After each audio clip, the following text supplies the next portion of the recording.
Hello students, good morning to all of you. Students, आज के lecture में हम लोग सीखेंगे गॉस लॉ की मदद से इलेक्ट्रिक फील्ड फाइंड करना प्लेन शीट ऑफ चार्ज पे। स्टूडेंट्स, हम लोगों ने पिछले क्लास में गॉस लॉ की मदद से इलेक्ट्रिक फील्ड फाइंड करना सीखा था। अगर इनफाइनाइट लेंथ का अगर कोई रॉड है, उस पर अगर चार्ज डिस्ट्रीब्यूटेड है तो इलेक्ट्रिक फील्ड फाइंड करना हम लोगों ने पिछले क्लास में सीखा था। आज हम लोग एक नए डेरिवेशन के साथ आए हैं, वो है इलेक्ट्रिक फील्ड फाइंड करना due to plane sheet of charge with the help of Gauss law. Heading लगाइए, electric field due to plane sheet of charge. यहां सीट की बात कर रहा है। मीन्स सीट मीन्स क्या हुआ? सिंगल लेयर, एक लेयर, सिंगल लेयर पे है। सिंगल लेयर जैसे एक पेपर है, मान लीजिए उस पर बहुत सारा चार्ज डिस्ट्रीब्यूटेड हो, तो पेपर क्या होता है? सिंगल लेयर होता है और उस पर चार्ज डिस्ट्रीब्यूटेड है। तो किसी डिस्टेंस पे, मान लीजिए x डिस्टेंस पे, है ना, चार्ज का जो प्लेट है उससे x डिस्टेंस पे इलेक्ट्रिक फील्ड कितना होगा। तो आज हम लोग गॉस लॉ से सीखेंगे। स्टूडेंट्स, यहां देखिए फिगर में, मैंने फिगर पहले ही बना करके रखा है कि मान लीजिए एक सीट है ना, और सिंगल लेयर सीट है, लेकिन ये 2 डायमेंशनल है। ठीक है, इस पे मान लीजिए चार्ज डिस्ट्रीब्यूटेड है। अब एक चीज और है, यहां पर ध्यान देना। इनफाइनाइट मीन्स हुआ क्या? मीन्स बहुत बड़ा। मीन्स उसके कंपैरिजन में मान लीजिए x डिस्टेंस पे, है ना, इस x डिस्टेंस के कंपैरिजन में ये सीट है बहुत बड़ा है। ठीक है, तो मान लीजिए यहां से x डिस्टेंस पे इस पॉइंट पे इलेक्ट्रिक फील्ड फाइंड करना है, क्या होगा? तो दोस्तों, यहां पर क्या होगा? गॉस लॉ का कॉन्सेप्ट आएगा। गॉस लॉ क्या कहता है? एक गॉसियन सरफेस बनाए। गॉसियन सरफेस कैसा होना चाहिए? जो सिमेट्रिक होना चाहिए। सिमेट्रिक कहने का मतलब है स्टूडेंट, इस प्लेट से मान लीजिए x डिस्टेंस इधर गया आपने, तो क्या करना होगा? x डिस्टेंस इधर भी जाएंगे हम लोग। ठीक है, x डिस्टेंस इधर भी, और इसके थ्रू हम लोग क्या कराएंगे? एक गॉसियन सरफेस बनाएंगे। तो गॉसियन सरफेस कैसा सरफेस होगा? तो हम लोगों ने सोचा समझा, तो हम लोग को लगा कि एक सिलेंडर बनाना चाहिए। अच्छा ठीक है, गॉसियन सरफेस जो आप सिलेंडर बना रहे हो तो कैसा होना चाहिए? सिमेट्रिक होना चाहिए। मान लीजिए इस प्लेट से ये x डिस्टेंस है, तो इधर भी क्या होना चाहिए? x डिस्टेंस होना चाहिए। ठीक है, अब आप सिलेंडर बनाओगे तो देखिए, तो ऐसे ऐसे, ये डिस्टेंस, ये डिस्टेंस, क्या क्लियर है? ठीक है, तो हम लोगों ने क्या किया? कंसीडर किया एक Gaussian surface. Consider a Gaussian surface, Gaussian surface which is a cylinder. तो गॉसियन सरफेस कैसा है? एक हम लोगों ने सिलेंडर कंसीडर किया। अब स्टूडेंट, आपके मन में एक आया होगा सवाल कि सर हम लोग सिलेंडर एक क्यों लिए और दूसरा चीज क्यों लिए? तो ये आप धीरे धीरे कॉन्सेप्ट से आप खुद को विजुअलाइज करने के बाद आपको समझ में आया कि कभी आप सिलेंडर लोगे, कभी आप स्फीयर लोगे, किस केस में सिलेंडर, किस केस में स्फीयर लेंगे। तो अब स्टूडेंट, हम लोग आते हैं from Gauss law. Gauss law क्या कहता है? नेट फ्लक्स कैसे निकलेगा? तो charge inside upon epsilon. Means inside the Gaussian surface में कितना चार्ज है अपॉन एप्सिलॉन। दोस्तों, यहां पर ध्यान दीजिए, अगर हम आपसे पूछें कि बताइए ये जो सीट का जो प्लेट है, इस पर कितना चार्ज है, तो क्या आप बता पाओगे? बोलोगे नहीं सर, ये तो मालूम है बहुत सारा चार्ज है। तो देखिए, तो ये 2D सरफेस है। तो 2D सरफेस के लिए मैंने बताया था कि एक कॉन्सेप्ट मालूम है। क्या मालूम है? सिग्मा। सिग्मा क्या बताता है? 1 मीटर स्क्वायर एरिया पे कितना चार्ज है। मीन्स बताएगा चार्ज पर मीटर स्क्वायर, है ना, उसी को हम लोग एरिया बोलते हैं। तो सिग्मा बराबर कितना हुआ? Charge per unit area. Means 1 metre square area पे कितना चार्ज है, उसी को हम लोग क्या बताता है? सिग्मा बताता है। ठीक है, चलिए, तो हम लोग फ्लक्स बोले थे। तो गॉस लॉ से क्या होता है? नेट फ्लक्स कैसे मिलता है? तो चार्ज इनसाइड अपॉन एप्सिलॉन। अच्छा हम लोग यहाँ ध्यान देते हैं, इस गॉसियन सरफेस में क्या ये गॉसियन सरफेस है? तो हाँ बिल्कुल है, क्योंकि इस प्लेट से जितना x डिस्टेंस इधर है तो x डिस्टेंस इधर है। मीन्स क्या कर सकते हो, गॉसियन सरफेस सिमेट्रिकली डिस्ट्रीब्यूटेड है। अच्छा ठीक है, इस गॉसियन सरफेस का अगर हम लेंथ की बात करें तो कितना है, x plus x 2x length है ना। लेंथ ऑफ गॉसियन सरफेस कितना हो गया, लेंथ इक्वल्स 2x। अच्छा इस गॉसियन सरफेस का एरिया ऑफ क्रॉस सेक्शन बोले तो क्या होगा, गॉसियन सरफेस का एरिया ऑफ क्रॉस सेक्शन क्या होगा, एरिया हम बोल सकते हैं कितना होगा, ए हम ले लेते हैं, ठीक है। एरिया हम लोग ए कंसीडर कर लेते हैं, ठीक है, ए कंसीडर कर लेते हैं, ठीक है। चलिए अच्छा एक चीज और ध्यान देना, इस टोटल में हम लोग चार्ज इनसाइड, यहाँ क्यू हम लोग कैपिटल ले लेते हैं, क्यू इनसाइड कैपिटल ले। अच्छा ठीक है, एक चीज और है, अगर आपसे पूछे कि ये गॉसियन सरफेस है तो थोड़ा सा हम इलेक्ट्रिक फील्ड वगैरह देख लेते हैं। गॉस लॉ के अनुसार मैंने बोला था कि गॉसियन सरफेस के लिए क्या कंडीशन है, तो मैंने बोला था कि इलेक्ट्रिक फील्ड या तो सरफेस के पैरेलल होगा या परपेंडिकुलर हो। तो मैंने बताया था इस तरीके से कि इलेक्ट्रिक फील्ड गॉसियन सरफेस में जो आप लोगे तो या तो पैरेलल होगा या परपेंडिकुलर होगा। तो ठीक है, चलिए हम इलेक्ट्रिक फ्लक्स फाइंड आउट करते हैं। तो नेट फ्लक्स क्या होगा, नेट फ्लक्स बराबर Q inside upon epsilon not. अच्छा नेट फ्लक्स इस गॉसियन सरफेस में आप देखोगे तो टोटल सरफेस कितना है, एक सरफेस 1 है, इसको हम 1 मान लेते हैं सरफेस, इसको हम लोग सरफेस 2 मान लेते हैं, इसको हम लोग सरफेस 2 मान लेते हैं, और इसको हम लोग सरफेस 1 मान लेते हैं, और इस सरफेस को हम लोग सरफेस 3 मान लेते हैं। क्या क्लियर है? चलिए तो तीनों सरफेस से फ्लक्स अलग अलग निकलेगा, है ना। तो हम लोग बोल सकते हो नेट फ्लक्स बराबर, है ना, flux through surface 1 plus flux through surface 2 plus flux through surface 3 बराबर कितना हो गया, है ना, क्यू इनसाइड अपॉन एप्सिलॉन। ठीक है, थोड़ा सा इलेक्ट्रिक फील्ड लाइंस की हम लोग बात करते हैं। जो चार्ज डिस्ट्रीब्यूटेड है, देखिए तो इस साइड, जो प्लेट के इस साइड होगा, इसका इलेक्ट्रिक फील्ड लाइन का डायरेक्शन कैसे होगा, ऐसे हो, ऐसे निकल रहा हो, ऐसे निकल रहा हो, ऐसे बाहर निकल रहा हो, ठीक है। अच्छा जिस केस में यहां इधर चार्ज डिस्ट्रीब्यूटेड होगा तो रिपल्सन के कारण, है ना, फील्ड लाइंस कैसे निकलेगा, ऐसे बाहर निकलेगा, ऐसे बाहर निकलेगा, ठीक।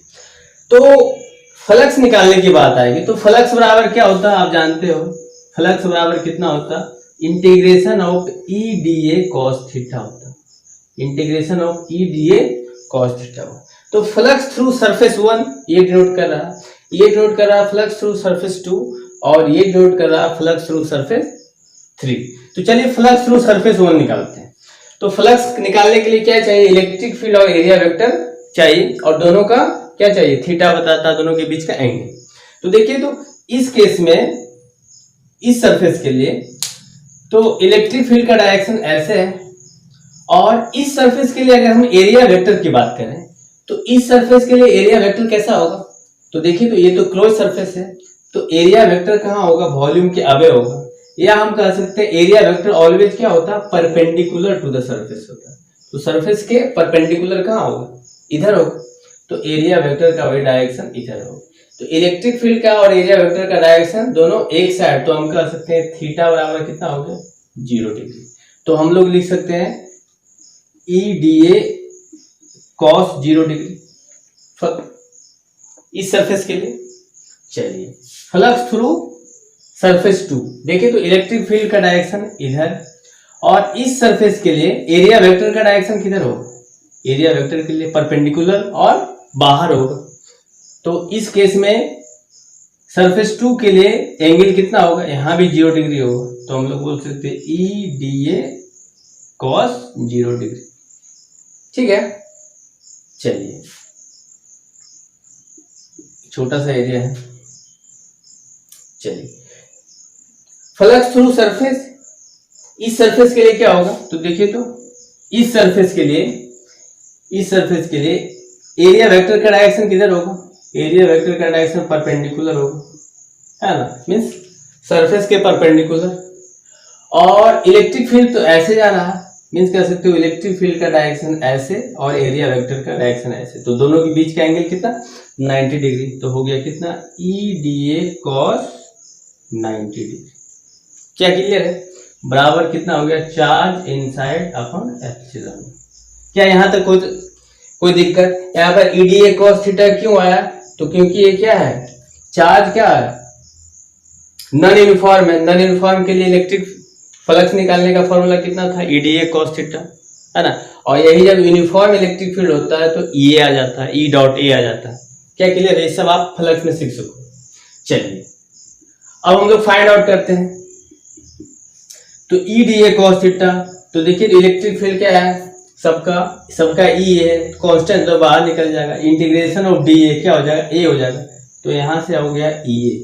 और cos 0 का वैल्यू कितना 1, तो EA इंटू 1 EA हो गया, ठीक है। EA इसका भी वही वैल्यू होगा EA, और इसका वैल्यू कितना होगा, cos 90 का वैल्यू 0, तो सबको 0 बना देगा, 0 बराबर चार्ज इनसाइड अपॉन एप्सिलॉन। यहाँ तक क्लियर है? चलिए तो हम लोग नेट फ्लक्स यहाँ से क्या मिला, है ना, 2EA मिल गया, 2EA हम कह सकते हैं 2EA बराबर कितना होगा चार्ज इनसाइड अपॉन एप्सिलॉन। क्या क्लियर है? बस अब कुछ है ही नहीं, कुछ भी नहीं है अब इसमें। अब चार्ज इनसाइड Q का वैल्यू हम लोग बताएं, तो ऐसा करते हैं, अब मान लीजिए हमको नेट चार्ज चाहिए, नेट चार्ज, तब तो हमको E का वैल्यू मिल जाएगा। E हमको तो इलेक्ट्रिक फील्ड फाइंड आउट करना है। तो देखिए, तो ये जो आपने गॉसियन सरफेस कंसीडर किया है, तो इस पे नेट चार्ज कितना है। मान लीजिए एक स्फीयर है, मान लीजिए एक सीट है ना, प्लेट है, और इससे है ना इलेक्ट्रिक फील्ड लाइन ऐसे पास कर रहा है ना, कह सकते हो सिलेंडर आपने कंसीडर किया, तो सिलेंडर ऐसे जाएगा, है ना, सिलेंडर ऐसे गया, तो इसमें कैसा बनाएगा, ऐसा है, कैसे ऐसा शेप बनाएगा, तो इस शेप पे नेट चार्ज कितना है। तो देखिए बच्चों कि मुझे Q का बस वैल्यू चाहिए, तो देखिए तो ये सिलेंडर में ये जो गया होगा सीट में, सिलेंडर गया होगा फूक, तो देखिए तो ये सिलेंडर है, तो सिलेंडर का मान लीजिए यही तो गॉसियन सरफेस है का, जो इस एरिया में जो चार्ज होगा बस उसी को तो कंसीडर करना है। मान लीजिए ये जो सरफेस है ना, ये मान लीजिए A है, ठीक है, ये सरफेस मान लीजिए A है, ये सरफेस मान लीजिए A है, टोटल है ये जो सरफेस C है, और सरफेस का चार्ज डेंसिटी है ना, चार्ज डेंसिटी क्या बताता है, चार्ज पर यूनिट एरिया। इस सरफेस का चार्ज डेंसिटी पता है क्या है, सिग्मा, और सिग्मा क्या बताता है, मैंने पहले ही बताता था, सिग्मा बराबर कितना होता है, चार्ज पर यूनिट एरिया। अच्छा ठीक है, मान लीजिए इस सरफेस पे ये जो एरिया है, इस पे टोटल चार्ज कितना है, तो बड़ा सा Q है, Q चार्ज है ना, Q चार्ज है, तो इस Q पे यहाँ पे क्या लोग बड़ा लोग, तो यहाँ से हम लोग कह सकते हैं Q बराबर कितना हो गया, Q बराबर सिग्मा इंटू एरिया, इतना चार्ज है, सिग्मा इंटू एरिया चार्ज है। यहाँ से बस वैल्यू रख दीजिए। अब देखिए तो 2EA बराबर Q इनसाइड, तो चार्ज इनसाइड कितना है, तो Q बराबर सिग्मा इंटू ए, तो सिग्मा इंटू ए वैल्यू पुट कीजिए, और नीचे क्या है, तो एप्सिलॉन नॉट। अब देखिए तो कुछ कैंसिल होगा, A से A कैंसिल, है ना, बच गया कितना E चाहिए, तो E बराबर कितना हो गया, देखिए तो सिग्मा बटे 2, यहाँ नीचे आ गया 2 एप्सिलॉन नॉट, तो इलेक्ट्रिक फील्ड कितना हो गया, सिग्मा अपॉन 2 एप्सिलॉन नॉट। तो दोस्तों आपने क्या सीखा, electric field due to plane sheet of charge at distance x distance पे, इस पॉइंट पे इलेक्ट्रिक फील्ड का वैल्यू कितना होगा, सिग्मा बटे 2 एप्सिलॉन। सिग्मा क्या बताता है, चार्ज डेंसिटी बताता है, चार्ज पर यूनिट एरिया। दोस्तों ये फॉर्मूला कब एप्लीकेबल है, जब बहुत ही स्मॉल डिस्टेंस पे, है ना, मान लीजिए कोई प्लेन शीट ऑफ चार्ज है और स्मॉल डिस्टेंस पे, है ना, इस प्लेट से बहुत ही कम दूरी पर बोलेगा कि बताइए इलेक्ट्रिक फील्ड अगर फाइंड आउट करना है, तब हम ये फॉर्मूला लगाएंगे सिग्मा अपॉन 2 एप्सिलॉन।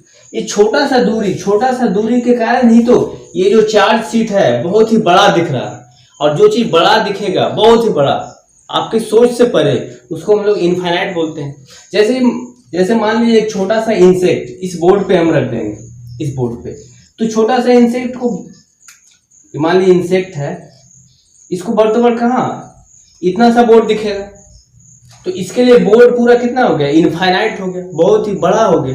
ये 2 डायमेंशनल जो बोर्ड है बहुत ही बड़ा दिखेगा। तो हम ये फॉर्मूला तभी लगाएंगे जब बहुत ही कम डिस्टेंस पे, है ना, आपको इलेक्ट्रिक फील्ड फाइंड आउट करना है।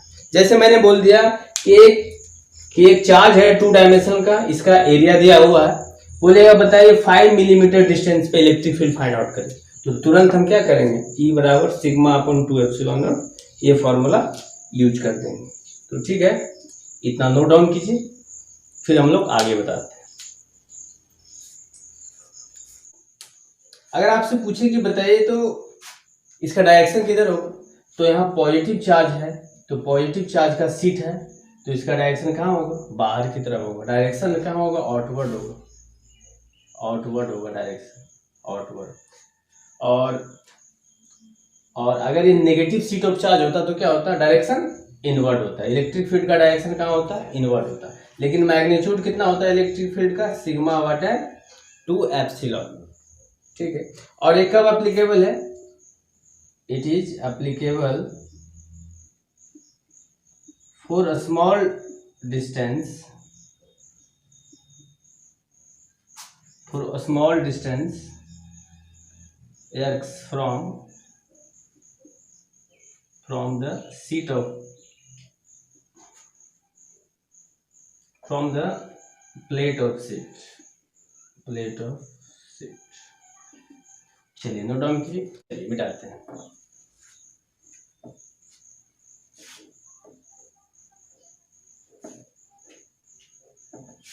अच्छा, अगर इसी में बोलता है कि मान लीजिए 2 प्लेन सीट ऑफ चार्ज होता, ठीक है, और दोनों के बीच में इलेक्ट्रिक फील्ड क्या होता, तो कितना होता, उस केस में होता सिग्मा बटे एप्सिलॉन नॉट।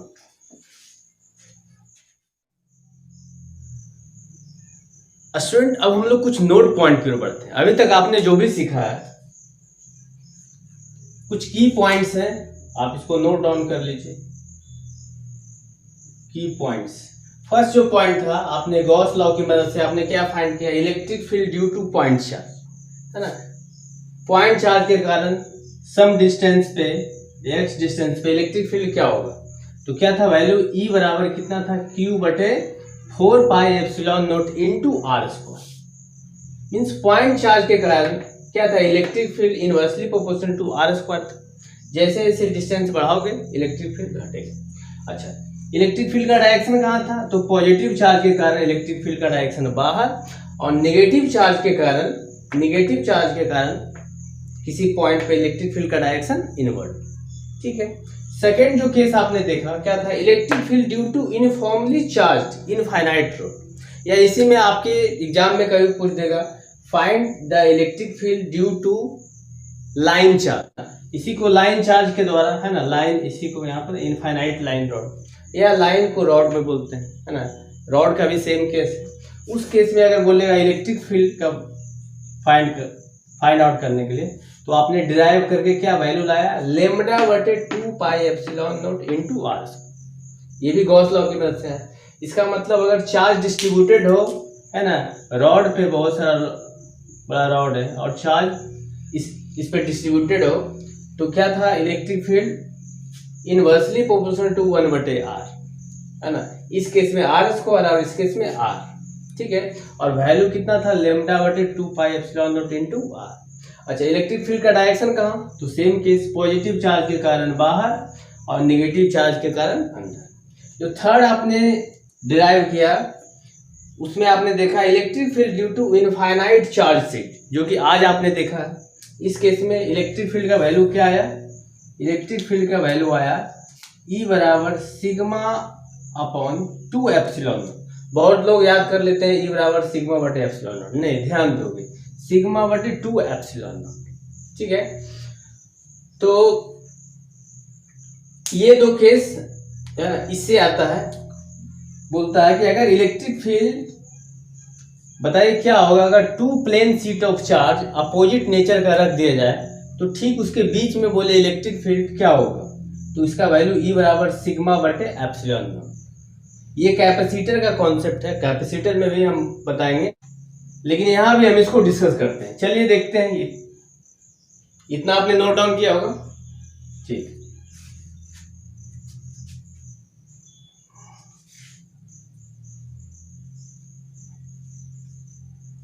चलिए क्या कर रहा है, electric field between two plane sheet of charge. मान लीजिए चार्ज डिस्ट्रीब्यूटेड है ऐसे, यहां पर पॉजिटिव चार्ज है, प्लस चार्ज है, और इसका चार्ज डेंसिटी क्या है, प्लस सिग्मा। सिग्मा क्या होता था, चार्ज पर यूनिट एरिया। ठीक है, यहां पे मान लीजिए एक और है प्लेन शीट ऑफ चार्ज। मान लीजिए दोनों क्या है दोनों अपोजिट नेचर का चार्ज, पॉजिटिव शीट था तो ये नेगेटिव शीट। ठीक है, चलिए बोला जाए कि बताइए इस पॉइंट पे, ये यहाँ पर पॉइंट P है, इस पॉइंट पे इलेक्ट्रिक फील्ड फाइंड आउट कीजिए। इस पॉइंट पे E का वैल्यू क्या होगा। तो इसको आप क्वेश्चन के तरीके से भी आप बता सकते थे, और इसका मैंने नोट पॉइंट करके बता दिया। बताइए इस पॉइंट पे इलेक्ट्रिक फील्ड क्या होगा। तो देखिए मान लीजिए इस पॉइंट पे इलेक्ट्रिक फील्ड E है। ठीक है, E है, तो हम इसको A मान लेते हैं, इसको B मान। देखिए तो इस पॉइंट पे इलेक्ट्रिक फील्ड, देखिए तो पॉजिटिव चार्ज के कारण है ना, इस पॉइंट पे इलेक्ट्रिक फील्ड का डायरेक्शन किधर होगा, इसका डायरेक्शन इधर होगा। ठीक, और नेगेटिव चार्ज के कारण भी इसका डायरेक्शन किधर होगा, इधर ही होगा। यहाँ पर क्या होगा, resultant electric field at point P, इसका नाम P दिए थे, क्या होगा, इलेक्ट्रिक फील्ड ड्यू टू 1 और electric field due to 2। Means कर सकते हो इलेक्ट्रिक फील्ड ड्यू टू 1, इसके कारण क्या होगा। तो अभी जस्ट आपने निकाला है, क्या निकाला था, सिग्मा बटे 2 एप्सिलॉन नॉट निकाला था ना दोस्तों। मैंने बताया था electric field due to finite sheet of charge. मान लीजिए इस पॉइंट पे x डिस्टेंस पे क्या वैल्यू आया था, सिग्मा बटे 2 एप्सिलॉन नॉट। अच्छा ठीक है, इसके कारण भी इस पे जो इलेक्ट्रिक फील्ड होगा क्या वैल्यू आया था, सिग्मा बटे 2 एप्सिलॉन नॉट। देखिए तो दोनों को यहाँ एलसीएम लिए, बताइए वैल्यू कितना आ रहा है, सिग्मा बटे epsilon not. Means resultant electric field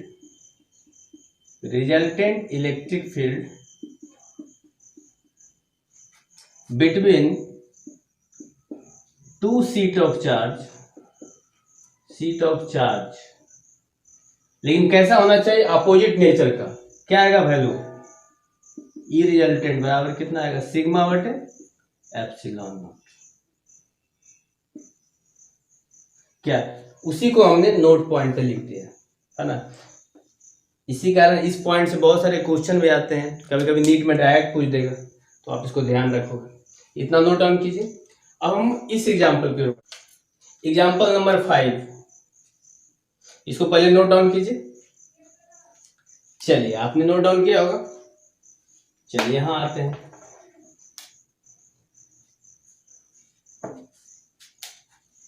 मान लीजिए यहां पर एक शीट ऑफ चार्ज है, पॉजिटिव है, और यहां भी पॉजिटिव है। इस पॉइंट पे, ये पॉइंट P पे इलेक्ट्रिक फील्ड फाइंड आउट करना है, रिजल्टेंट इलेक्ट्रिक फील्ड क्या हो। तो देखिए तो मान लीजिए इस पे ये 1 है ना, प्लेट 1 है और ये प्लेट 2 है। अच्छा, इस पे चार्ज डेंसिटी क्या है, तो प्लस सिग्मा है, इस पे भी चार्ज डेंसिटी क्या है, प्लस सिग्मा। तो इस पॉइंट पे आपको बताना है इलेक्ट्रिक फील्ड। अच्छा, इस प्लेट के कारण जो इलेक्ट्रिक फील्ड होगा, इसका डायरेक्शन किधर होगा, बाहर की तरफ। और इस पॉइंट पे इस प्लेट के कारण जो इलेक्ट्रिक फील्ड का डायरेक्शन किधर होगा, इधर होगा। मीन्स कह सकते हो इलेक्ट्रिक फील्ड ड्यू टू 2 का डायरेक्शन इधर, और इलेक्ट्रिक फील्ड ड्यू टू 1 के कारण डायरेक्शन किधर हो गया, इधर हो गया। मीन्स इस पे नेट जो इलेक्ट्रिक फील्ड होगा वो क्या होगा, दोनों क्या होगा, 0 होगा। Means resultant electric field at point P is कितना है, 0। वही मैंने यहां बताया। तो क्या क्लियर है, इसका वैल्यू यहां आया था सिग्मा अपॉन एप्सिलॉन नॉट। तो ये भी दोनों को नोट डाउन कीजिए दोस्तों। तो ये किस केस में होगा, जब सेम नेचर का होगा, सेम नेचर के कारण, सेम नेचर ऑफ चार्ज। तो सेम नेचर ऑफ चार्ज के बीच में अगर इलेक्ट्रिक फील्ड फाइंड आउट करोगे तो इलेक्ट्रिक फील्ड का वैल्यू क्या होगा, जीरो होगा। क्यों? अपोजिट नेचर के कारण। इसके कारण इलेक्ट्रिक फील्ड का डायरेक्शन इधर, इसके कारण इलेक्ट्रिक फील्ड का डायरेक्शन, तो यहाँ पर नेट रिजल्टेंट इलेक्ट्रिक फील्ड क्या हो? जीरो होगा। अगर अपोजिट नेचर का हो तो देखिए, तो अपोजिट नेचर पे मैंने बताया था, मान लीजिए इस पॉइंट पे इलेक्ट्रिक फील्ड का, इसके कारण मान लीजिए U1 का डायरेक्शन इधर, और इसके कारण भी इलेक्ट्रिक फील्ड का डायरेक्शन कहाँ होगा? इधर ही होगा। तो net resultant U1 plus E2। Clear है? चलिए नोट डाउन कीजिए। अब हम लोग इस पे न्यूमेरिकल ऐड करते हैं, ठीक है? आप देखो, पहले इतना नोट डाउन कीजिए। Students, now we will see some questions. जैसे देख रहे हैं ये 3 क्वेश्चन है आपके स्क्रीन पे, और मान लीजिए प्लेट है, थिन शीट ऑफ, और ये भी प्लेट है ना, और तीनों पे चार्ज डिस्ट्रीब्यूशन क्या है? प्लस सिग्मा है, और इस प्लेट पे माइनस सिग्मा है। कह रहा है कि find resultant electric field at point P। इस पॉइंट पे इलेक्ट्रिक फील्ड क्या होगा? अगर 2 चार्ज शीट है ना, एक यहाँ पॉजिटिव का और यह नेगेटिव का, तो इस पॉइंट पे इलेक्ट्रिक फील्ड क्या होगा? इस क्वेश्चन में आप देखिए, है ना, इस पॉइंट पे Q पे इस 2 जो प्लेट है, चार्ज शीट का प्लेट है, इस दोनों प्लेट के कारण इस पॉइंट पे इलेक्ट्रिक फील्ड क्या होगा, है ना? करा find resultant electric field at point Q। ठीक उसी तरीके से resultant electric field at point R, इस बार पॉइंट R है ना? तो वीडियो को पॉज कीजिए और सोल्व करने का प्रयास कीजिए। देखिए स्टूडेंट क्या है, ये क्वेश्चन में आप देखिए, कह रहा find resultant electric field at point P।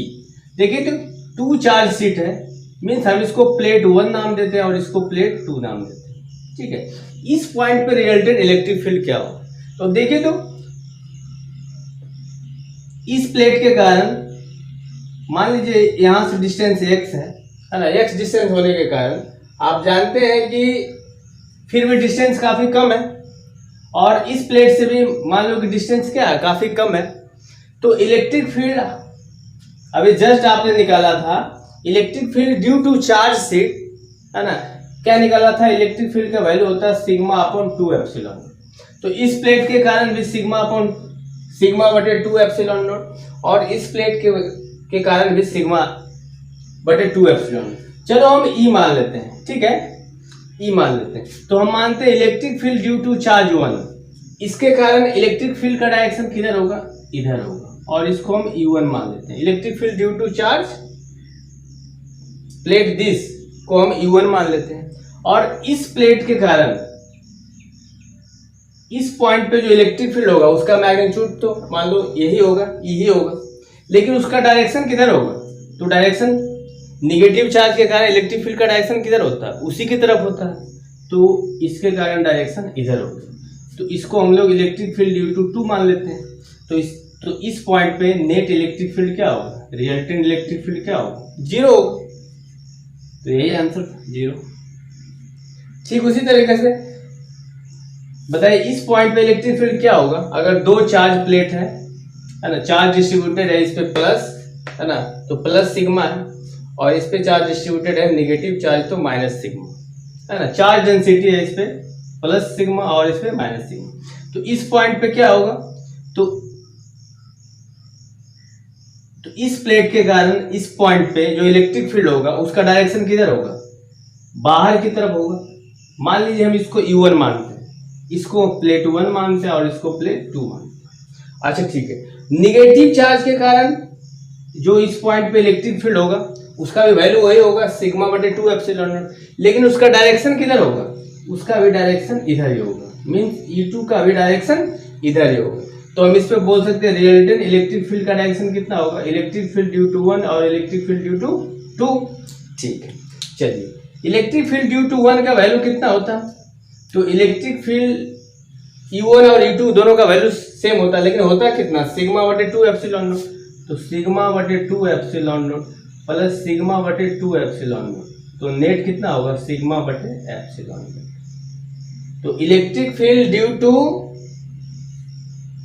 Electric field at point Q, इस पॉइंट पे कितना होगा वैल्यू? सिग्मा बटे एप्सिलॉन नॉट इलेक्ट्रिक फील्ड का वैल्यू, ये रिजल्टेंट का। क्या क्लियर है? चलिए अब हम लोग बात करते हैं इस पॉइंट पे। आप लोग ने फाइंड आउट किया होगा। देखिए तो इस प्लेट को हम लोग प्लेट 1 मानते हैं और इस प्लेट को प्लेट 2 मानते हैं। देखिए तो इस पॉइंट पे जो इलेक्ट्रिक फील्ड होगा इस प्लेट के कारण उसका डायरेक्शन किधर होगा, तो बाहर की तरफ होगा।